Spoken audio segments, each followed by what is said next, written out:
The January transfer window did not disappoint.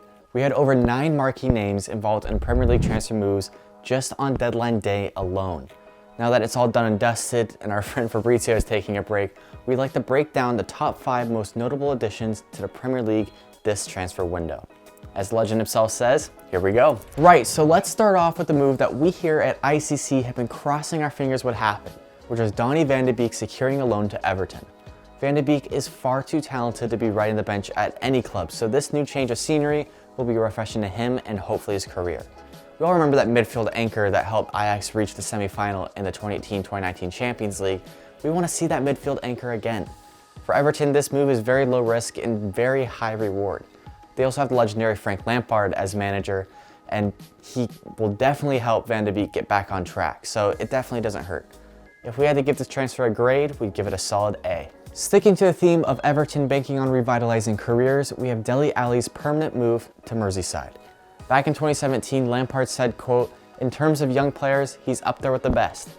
And that was true at the time. The sky was the limit for Dele, but unfortunately, he never really quite got there. But people forget he's only 25 years old, and by making him one of the first recruits at Everton, we're betting Lampard isn't writing him off just yet. They also got him for a free transfer. So for us, it's another grade A transfer. And on paper, Everton are winners of the transfer window in the Premier League. While a lot of Liverpool fans are talking about the player they failed to get in Carvalho, they should be focused on the guy that they did get. Plain and simple, Luis Diaz is a baller.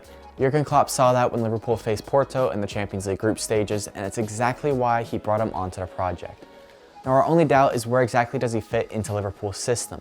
We find it difficult to see him, a natural winger, displace the likes of Sadio Mane, Mo Salah, or even Diego Jota if Klopp was to shift things around.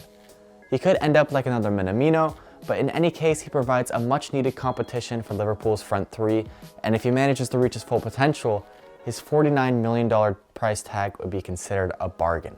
We give this transfer a B+ grade. Newcastle finally got their first marquee signing. Bruno Guimaraes is now a Magpie, with Newcastle securing a $46 million transfer for the Brazilian midfielder. Newcastle also beat out interest from Manchester United and PSG in the process, which could be the beginning of a future market trend, but will it be enough to keep Newcastle in the Premier League? We'll have to wait and see.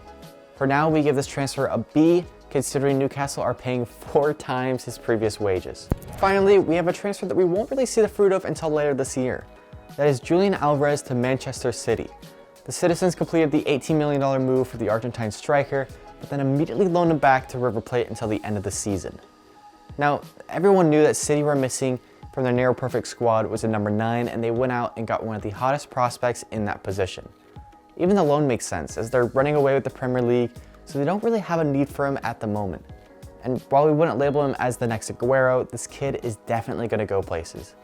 Now, normally securing a player of this talent would warrant an A grade, but the fact that they managed to get him for an absolute steal, we're going to go and give this an A+. Thanks for joining us this week, and don't forget to tune into all of our other ICC original shows, like ICC Confidential with Fabrizio Romano, The Fixture with Meg Reyes, and ICC What to Watch with Chris Murch, all on internationalchampionscup.com. You can keep up with all things ICC by visiting us at that website, and by following us on our Instagram and Facebook at International Champions Cup, and our Twitter at INT Champions Cup. Until next time, I'm Lucas Demmon. Cheers.